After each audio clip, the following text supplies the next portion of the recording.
Selamat pagi, selamat siang, selamat sore, selamat malam kepada rekan-rekan semua, terkhusus kepada Pak dosen yang kami hormati, Pak Bayu Waji, selaku dosen pengampu mata kuliah manajemen teknik. Di sini kami dari kelompok E akan mempresentasikan pembahasan kami terkait BNC atau Business Model Canvas.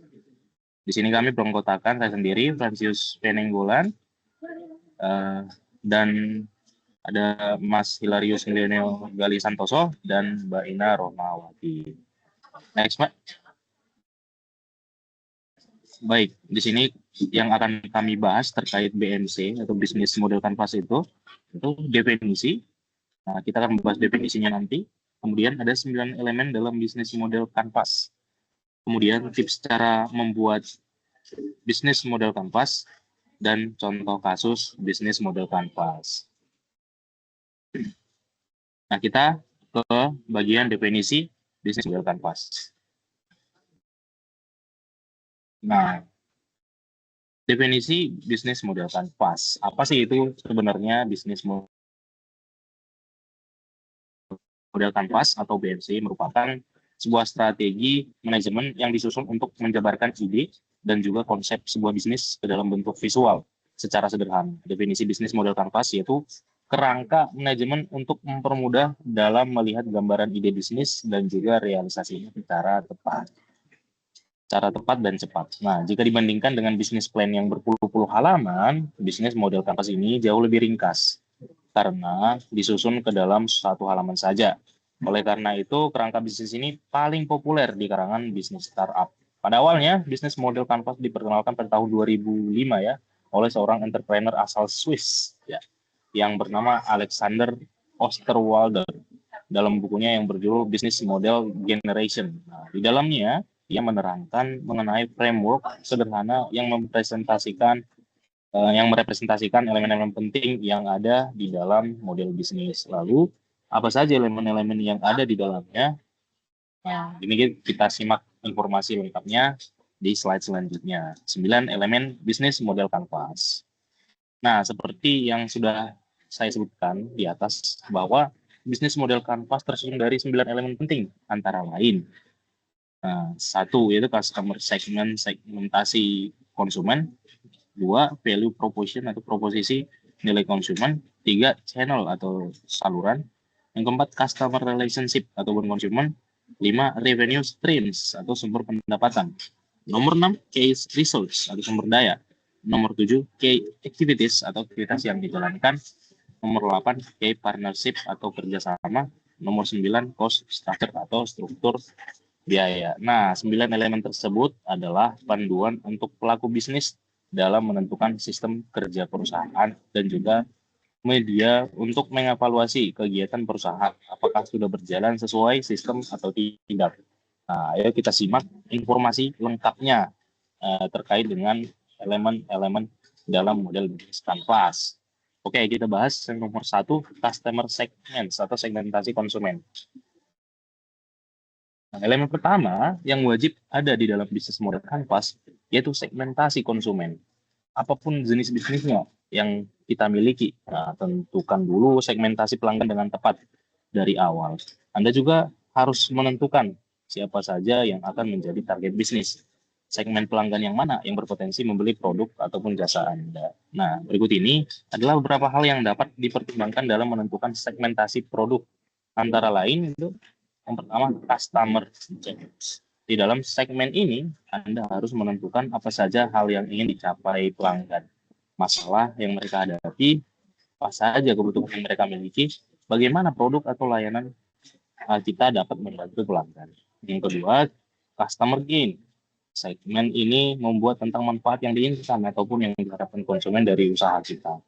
Yang ketiga, customer pain. Segmen ini akan menggambarkan emosi negatif apa yang bisa membuat konsumen mereka tidak nyaman, risiko yang ditakutkan dan buruk. Nah, dengan itu kita bisa belajar untuk memperbaiki pelayanan kita. Kemudian elemen nomor 2, value proposisi nilai konsumen. Nah, setelah menentukan siapa saja yang menjadi target konsumen, Kemudian kita harus tahu bagaimana bisnis kita dapat bermanfaat untuk para pelanggan. Nah, value proposition ini akan menjelaskan mengenai poin-poin ataupun nilai yang ditawarkan oleh suatu bisnis untuk segmen konsumennya. Agar lebih detail, menjawab pertanyaan di bawah ini bisa membantu kita untuk menyusun value proposition yang tepat. Contohnya ya, pertanyaan pertama, apa saja keunggulan yang ditawarkan ke pelanggan ketika menggunakan produk kita? Nah, kemudian pertanyaan kedua, manfaat apa saja yang akan diperoleh pelanggan setelah menggunakan produk?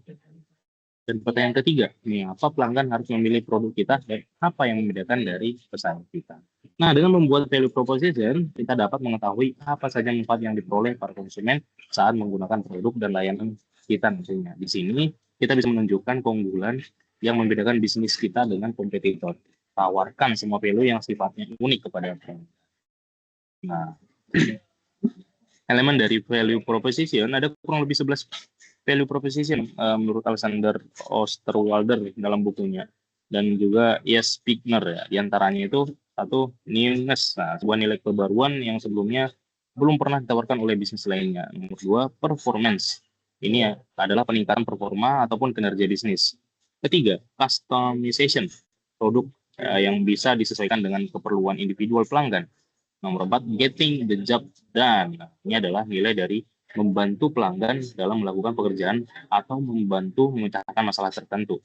Yang kelima, desain. Nilai dari sisi desain sebuah produk, misalnya saja di industri fashion.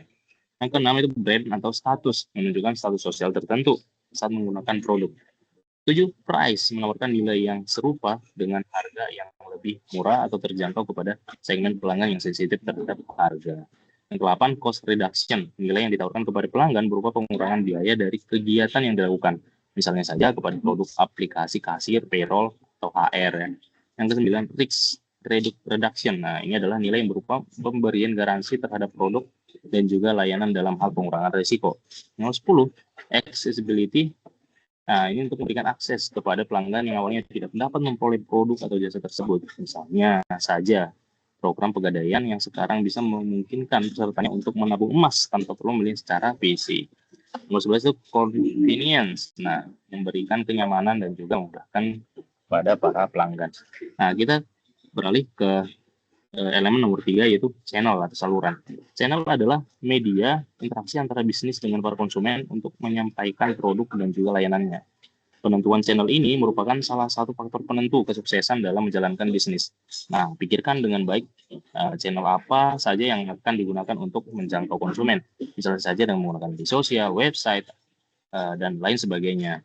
Nah, salah satu channel yang paling pas untuk menyampaikan produk kepada para konsumen yaitu melalui website. Nah, dengan membuat website bisnis bisa membantu Anda untuk menjangkau lebih banyak konsumen dan mudah. Selain itu, website juga bisa menampilkan katalog produk kita dengan menarik dan juga menjadi tempat para pelanggan untuk melakukan transaksi.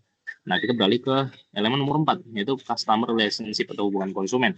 Nah, setelah mengetahui dan memahami segmentasi pasar yang sesuai dengan channel yang akan digunakan, maka sekarang adalah saatnya untuk menentukan bagaimana bisnis kita bisa berinteraksi dengan pelanggan. Pahami bagaimana cara menjalin sebuah hubungan dengan pelanggan supaya mereka tidak mudah berpaling ke komputer yang lain. Nah, contoh yang dapat kita terapkan misalnya saja dengan memberikan potongan harga atau diskon, mengadakan giveaway, atau menyediakan program membership. Nah, perlu kita pahami bahwa karakter setiap pelanggan berbeda-beda. Oleh karena itu, kita harus memahami bagaimana cara mengambil hati dan mempertahankan pelanggan yang sudah ada. Tidak hanya saat menjual produk saja, namun juga saat menghadapi komplain, menjawab berbagai pertanyaan konsumen, dan lain sebagainya. Nah, elemen nomor 5 yaitu revenue streams atau sumber pendapatan. Elemen bisnis canvas yang satu ini menggambarkan sumber pendapatan yang berasal dari bisnis kita ya. Hal ini merupakan hal yang sangat penting dan perlu dikelola dengan semaksimal mungkin.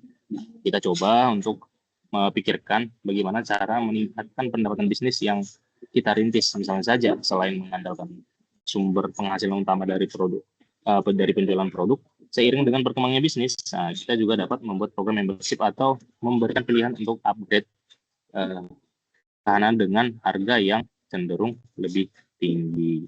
Nah, kita harus pahami strategi yang dapat kita lakukan untuk mendapatkan keuntungan yang lebih besar. Jangan sampai ada produk ataupun kinerja yang tidak digunakan secara maksimal. Nah, Untuk elemen nomor 6, key research dan selanjutnya akan dijelaskan oleh rekan saya, Mas Hilarius. Silahkan, waktu yang tepat dipersilakan, Mas. Baik, terima kasih Mas Benenggolan.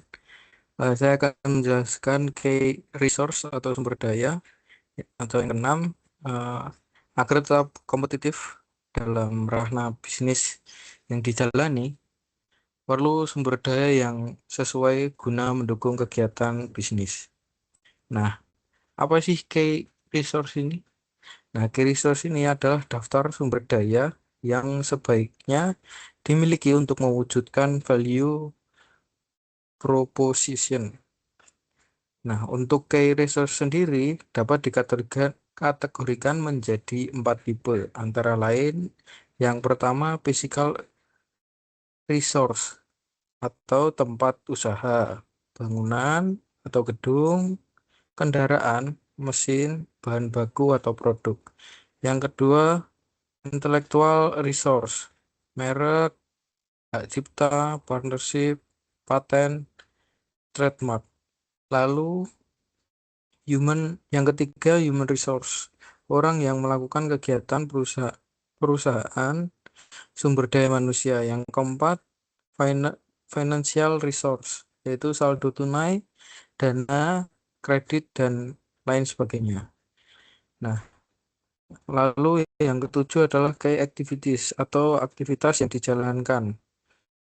Key activities merupakan sebuah elemen yang ada di dalam bisnis model kanvas yang mengembangkan mengenai semua aktivitas yang berkaitan dengan bisnis. Nah, semua aktivitas tersebut harus menghasilkan value proposition perusahaan. Lalu yang kedelapan, key partnership atau kerjasama. Nah, key partnership itu apa sih? Nah, key partnership itu merupakan elemen yang ada di dalam bisnis model kanvas yang berisi mengenai daftar sumber daya di luar perusahaan yang diperlukan untuk mencapai key activities atau juga untuk menyampaikan value kepada pelanggan. Partner utama bisa berupa third party seperti hanya supplier, mitra bisnis, ataupun perusahaan lain yang mendukung kegiatan bisnis. Nah, lalu yang terakhir adalah cost structure atau struktur biaya. Cost structure ini adalah elemen terakhir yang ada di dalam bisnis model kanvas. Di dalamnya, elemen ini mencakup pemerataan biaya untuk mengoperasikan bisnis sesuai dengan value proposition. Selain itu, juga untuk mengelola anggaran bisnis secara lebih efisien untuk meminimalisir risiko, kerugian, dan juga kondisi keuangan perusahaan yang tidak sehat. Untuk mengelola keuangan di dalam bisnis, ada perlu membuat dan menyusun laporan keuangan dan juga pembukuan yang lebih baik. Next, Mbak. Nah, untuk selanjutnya, untuk tips cara membuat bisnis model kanvas. Nah, di sini uh, dapat memahami tentang elemen-elemen penting yang ada di dalam bisnis model kanvas. Kini saatnya kita membahas tentang cara membuat bisnis model kanvas seperti berikut. Yang pertama ada analisis kompetitor. Dengan melakukan analisis kompetitor atau pesaing bisnis, hal tersebut sangat baik untuk menambah pengetahuan seorang pembisnis. Lalu juga bisa melihat dari sisi keberhasilan ataupun kegagalan kompetitor sebagai sebuah pembelajaran untuk bisnis ke depannya. Lalu melalui informasi yang diperoleh dari sesuatu bisa mengetahui celah yang dapat dimanfaatkan untuk mengembangkan bisnis dan menjangkau pasar secara lebih baik dibandingkan kompetitor. Yang kedua, mengurutkan elemen secara sistematis.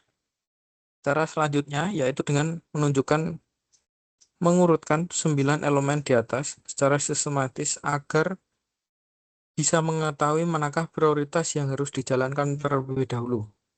Nah, selain itu, ada juga bisa menyusun strategi dengan jangka waktu tertentu.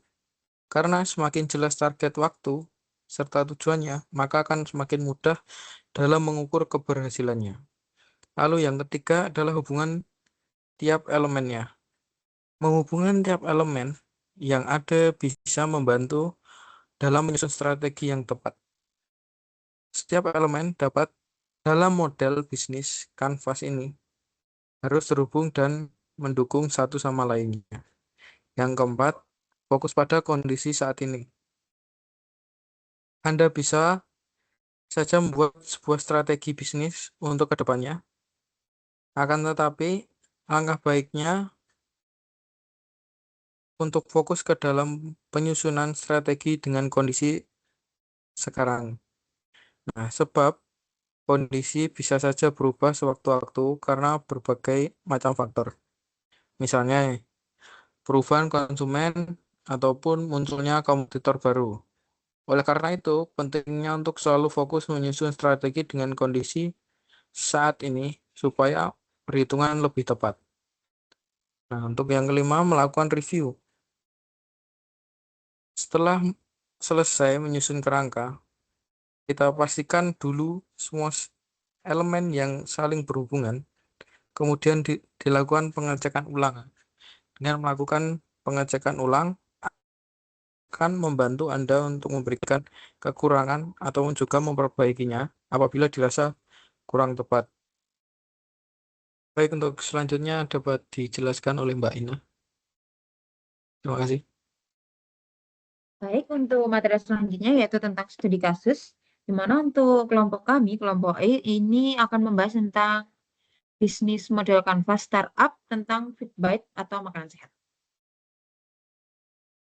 Di mana untuk latar belakangnya, Fitbite adalah startup yang menyediakan makanan sehat rendah kalori untuk pekerja dan mahasiswa yang sibuk tetapi tetap ingin sehat. Di mana untuk 9 elemen yang tadi sudah dijelaskan dari rekan-rekan saya, untuk elemen yang pertama yaitu customer segment, di mana untuk startup Fitbite makanan sehat ini, kita mengambil dari mahasiswa dan pekerja kantor di perkotaan dengan penghasilan menengah. Lalu yang kedua ada pelanggan yang memiliki tujuan diet atau menjaga kesehatan, dan yang terakhir pelanggan yang tidak memiliki waktu untuk memasak. Lalu yang kedua ada value proposition, yaitu untuk makanan sehat dengan proporsi dan kalori yang sudah terukur pastinya. Lalu yang kedua ada rasanya enak dengan harga yang terjangkau. Dan yang ketiga, layanan pengiriman yang tepat waktu dan kemasan yang ramah lingkungan. Lalu elemen yang ketiga yaitu ada channel, yaitu pemesanan melalui Instagram, WhatsApp, dan marketplace seperti Shopee Food, GrabFood, GoFood, dan lain-lain. Lalu yang kedua yaitu promosi melalui TikTok dan Instagram untuk menjangkau awareness. Jadi bisa melalui live TikTok atau Instagram atau membuat story seperti itu. Dan yang ketiga yaitu pembayaran cashless via e-wallet seperti OVO, GoPay, ShopeePay, dan lain-lain. Lalu yang keempat, elemen yang keempat yaitu customer relationship. Di mana untuk customer relationship sendiri, yaitu kita menggunakan respon cepat melalui admin WhatsApp dan Instagram. Lalu yang kedua, sistem membership dengan diskon untuk pemesanan mingguan ataupun bulanan. Dan yang terakhir, memberikan giveaway dan feedback survei untuk mempertahankan loyalitas pelanggan. Nah, yang kelima yaitu ada revenue stream, di mana untuk ini Fitbite mengambil penjualan paket makan siang dan makan malam per porsi, lalu ada penjualan paket langganan mingguan ataupun bulanan, dan yang terakhir penjualan minuman detox dan smoothie sebagai upselling. Lalu elemen yang selanjutnya yaitu ada key resource. Untuk key resource sendiri di Fitbite ini, kita menggunakan chef ahli gizi dan tim dapur produksi, lalu ada supplier bahan makanan organik, lalu ada peralatan dapur dan kemasan ramah lingkungan, dan yang terakhir akun media sosial sebagai media promosi seperti Instagram, TikTok, dan lain-lain. Lalu ada key activity. Untuk key activity sendiri berisi riset menu dan kalori bersama dengan ahli gizi. Lalu ada proses memasak, pengepakan, dan pengiriman. Lalu yang ketiga ada promosi online melalui video menu, testimoni pelanggan, dan lain-lain. Serta yang terakhir manajemen pemesanan dan pengiriman harian. Lalu yang ke-8, elemen yang ke-8 yaitu ada key partnership, di mana untuk key partnership sendiri berisi tentang supplier sayuran dan bahan organik lokal. Lalu yang kedua ada mitra kurir pengiriman seperti Grab Express, Gojek, dan lain-lain. Lalu ada influencer makanan sehat untuk endorse pastinya. Dan yang terakhir platform pembayaran menggunakan OVO, GoPay, Kris, ShopeePay, dan lain-lain. Dan yang terakhir, elemen yang terakhir yaitu cost structure, di mana untuk ini berisi tentang biaya bahan baku seperti bahan baku sayuran dan bahan makanan. Lalu ada gaji karyawan dapur maupun admin. Lalu ada biaya promosi untuk iklan di Instagram dan TikTok. Lalu ada biaya kemasan ramah lingkungan. Dan yang terakhir biaya operasional dapur seperti untuk listrik dan air. Untuk visual BMC Startup Fitbite Makanan Sehat ini, kita dapat lihat dari slide bahwa untuk customer segmennya yaitu mahasiswa, pekerja kantor, dan pegiat diet. Lalu ada value proportion, itu berisi tentang makanan sehat, harganya yang terjangkau dan cepat. Lalu untuk elemen yang ketiga channel, itu berisi tentang penguploadan di Instagram, WhatsApp, dan GrabFood. Nah, elemen yang keempat, customer relationship, yaitu kita harus fast respon, membership, dan giveaway. Revenue stream berisi tentang paket harian, paket langganan, dan minuman detox sebagai tambahan menu. Lalu untuk elemen selanjutnya yaitu key resource, yaitu ada ahli gizi, supplier organik, dan peralatan dapur, dan lain sebagainya sampai dengan cost structure, di mana berisi tentang bahan baku, gaji, promosi, kemasan ramah lingkungan, dan biaya operasional.